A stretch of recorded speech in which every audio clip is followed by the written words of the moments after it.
ایسے میں میری ملاقات تنویر سے ہوئی اور ہم دونوں ایک دوسرے سے محبت کرنے لگے۔ بہت سادہ انداز میں ہماری شادی ہوئی تھی۔ شادی کے بعد تنویر ہمارے ہی گھر میں رہنے لگا تھا کیونکہ اس کے پاس کوئی اور ٹھکانہ نہ تھا، یعنی وہ گھر داماد ہو گیا تھا۔ اس زمانے میں وہ بہت فرما بردار اور وفادار ہوا کرتا تھا۔ شاید اس نے اپنا اصل روپ چھپا رکھا تھا، لیکن میری امی کی موت کے بعد ہی اس نے آنکھیں بدل دی تھیں اور اب یہ سننے کو مل رہا تھا کہ وہ کسی اور کے ساتھ چکر چلا رہا تھا، یعنی میری محبت اور وفاؤں کا یہ صلہ مجھے مل رہا تھا۔ یہ تھا میرا اور تنویر کا مختصر سا بیک گراؤنڈ۔ اندازہ لگایا جا سکتا ہے کہ یہ سب سن کر میرے دل کی کیا حالت ہو رہی ہوگی۔ میں پاگل ہو رہی تھی۔ میں یہ جاننا چاہتی تھی کہ آخر وہ کون ہے جس نے تنویر کو مجھ سے چھیننے کی کوشش کی ہے۔ میں نے تنویر سے کچھ نہیں پوچھا، اس سے کوئی سوال نہیں کیا۔ میں جانتی تھی کہ شوہر سے جب اس قسم کی بات کی جائے تو وہ بھڑک جاتا ہے، اس لیے میں نے اپنے طریقے سے اس عورت کا پتہ لگانا چاہا۔ ہمارے ہی محلے میں ایک بہت تیز و ترار قسم کا لڑکا تھا، ریاض۔ وہ پیسوں کے بدلے میں کوئی بھی کام کر دیتا تھا۔ ایک دن میں نے اسے بلا کر اس سے بات کی۔ دیکھ ریاض، تجھے ہر حال میں یہ کام کرنا ہے، تجھے میں 500 روپے دوں گی۔ تم فکر مت کرو آپا، میں ایک نمبر کا جاسوس ہوں، اس عورت کی تو 7 پشتوں کو بھی ڈھونڈ لاؤں گا۔ شاباش، لیکن یہ کام بہت خاموشی سے ہونا چاہیے، محلے میں کسی کو پتہ نہ چلے۔ سوال ہی پیدا نہیں ہوتا آپا، تم میری کلائنٹ ہو اور کلائنٹ کی بات ظاہر نہیں کی جاتی۔ میں نے ریاض کو تنویر کے پیچھے لگا دیا۔ تیسرے ہی دن ریاض ساری معلومات لے آیا۔ آپا، راشدہ نام ہے اس عورت کا۔ اس نے بتانا شروع کیا۔ کسی NGO میں کام کرتی ہے، پڑوس کے محلے میں نہ جانے کہاں سے آ کر آباد ہوئی ہے۔ تم نے تنویر کو اس کے گھر آتے جاتے دیکھا ہے کیا؟ کئی بار آپا، اس نے بتایا۔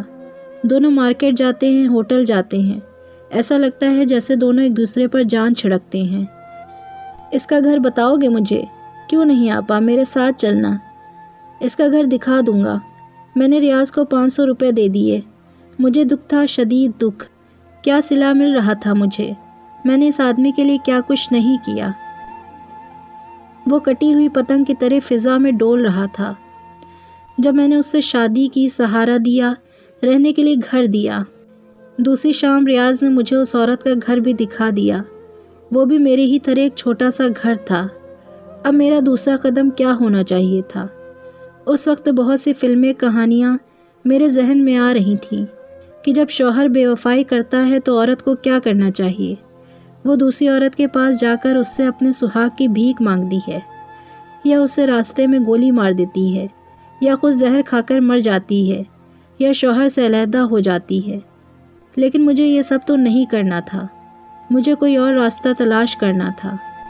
میں نے ابھی تک تنویر کو کچھ نہیں بتایا تھا کہ میں سب جان چکی ہوں۔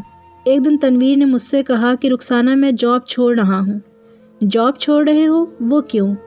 جاب میں کچھ نہیں رکھا، ماسٹر کرنے کے بعد بھی کچھ نہیں ہو پا رہا ہے، تو پھر کیا کرنے کا ارادہ ہے؟ اپنا کاروبار، اس نے بتایا۔ کاروبار کے لیے پیسے کہاں سے آئیں گے؟ میں نے پوچھا۔ میں نے اپنے ایک دوست سے بات کر لی ہے، وہ مجھے 10 لاکھ کا قرضہ دے رہا ہے۔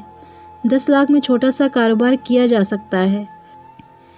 دیکھ لو، یہ بہت خطرے کی بات ہے، میں نے کہا۔ ایسا نہ ہو کہ نقصان ہو جائے، پھر 10 لاکھ کی قرض داری بھی سر پر آ جائے گی۔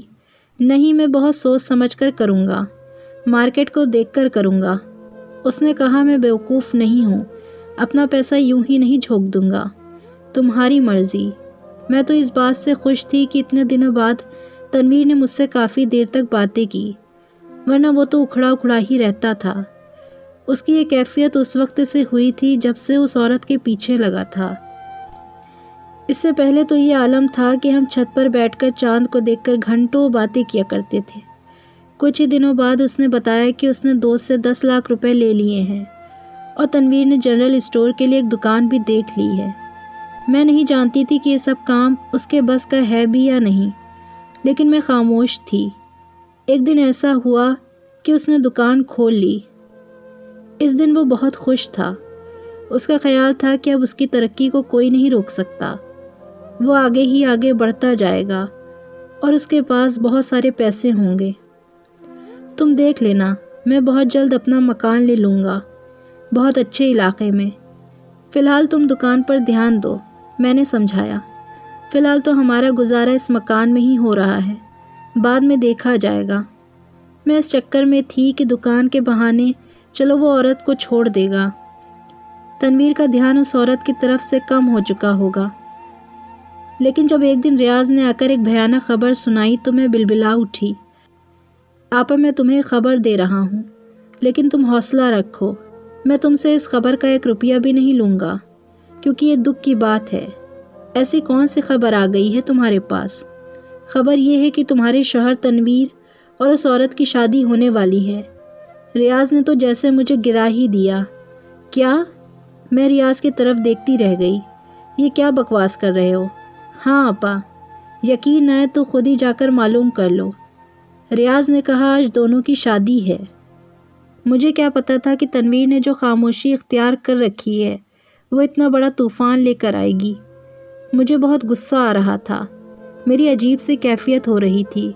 اس بے وفا آدمی کو کبھی معاف نہیں کروں گی اور میں یہ شادی نہیں ہونے دوں گی۔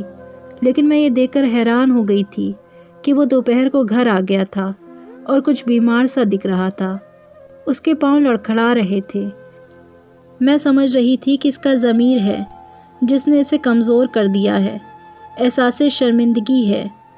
وہ مجھ سے کوئی بات کیے بغیر بستر پر لیٹ گیا۔ میں کچھ دیر بعد کمرے میں گئی تو وہ بستر پر لیٹا گہری نیند میں سو رہا تھا۔ میرے لیے شاندار موقع تھا اس بے وفا کو انجام پہنچانے کا۔ میں آگے بڑھی اور وہ بے خبر تھا۔ میں نے برابر رکھا ہوا تکیہ اٹھایا اور اس کے چہرے پر رکھ دیا۔ میں نے کسی فلم میں یہ طریقہ دیکھا تھا۔ تکیہ رکھ کر میں اس کے اوپر ہی بیٹھ گئی۔ وہ ذرا سی دیر کے لیے ہلا، پھر بے بس ہو گیا۔ اس کے بعد مجھے بے شمار خدشات تھے، پکڑے جانے کا خوف، پولیس کا خوف، لیکن اتفاق دیکھیے کچھ بھی نہیں ہوا۔ تنویر کی موت اتفاق سمجھی گئی۔ میں بیوہ ہو چکی تھی، کئی برس ہو گئے۔ کئی برس بعد ایک دن مجھے وہی عورت ملی۔ ہم دونوں مارکیٹ میں اتفاقاً ملے تھے۔ میں نے اسے پہچان لیا۔ میں نے اسے کہا پہچانا مجھے؟ اس نے کہا نہیں۔ میں نے کہا میں تنویر کی بیوی ہوں، وہی تنویر جس سے تم شادی کرنے والی تھی۔ ہاں۔ اس نے اپنے ہونٹوں پر زبان پھیری۔ کیسی ہو تم؟ تم اپنی سناؤ۔ تم نے راشدہ تنویر کی موت کے بعد شادی تو کر لی ہوگی نا؟ نہیں، میں شادی نہیں کر سکتی۔ وہ کیوں؟ بس یوں ہی۔ سمجھ گئی، شاید اس سے بہت محبت کرتی تھی۔ محبت نہیں، نفرت۔ اب وہ بھڑک اٹھی تھی۔ وہ 1 نمبر کا بے وفا تھا۔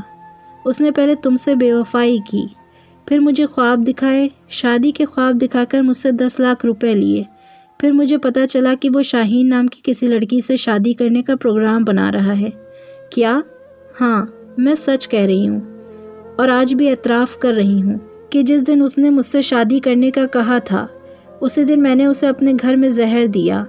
میرے خدایا، مجھے یاد آ گیا، اس لیے وہ اس دن بیمار لگ رہا تھا۔ وہ بستر پر جا کر سویا نہیں بلکہ مر چکا تھا۔ میں نے راشدہ کو کچھ نہیں بتایا۔ میں اسے وہیں چھوڑ کر آگے بڑھ گئی۔ تنویر کو ہم دونوں نے ہی مارا تھا، میں نے بھی اور راشدہ نے بھی۔ ہم دونوں ہی اس کے مجرم تھے، لیکن شاید سب سے بڑا مجرم تنویر خود ہی تھا۔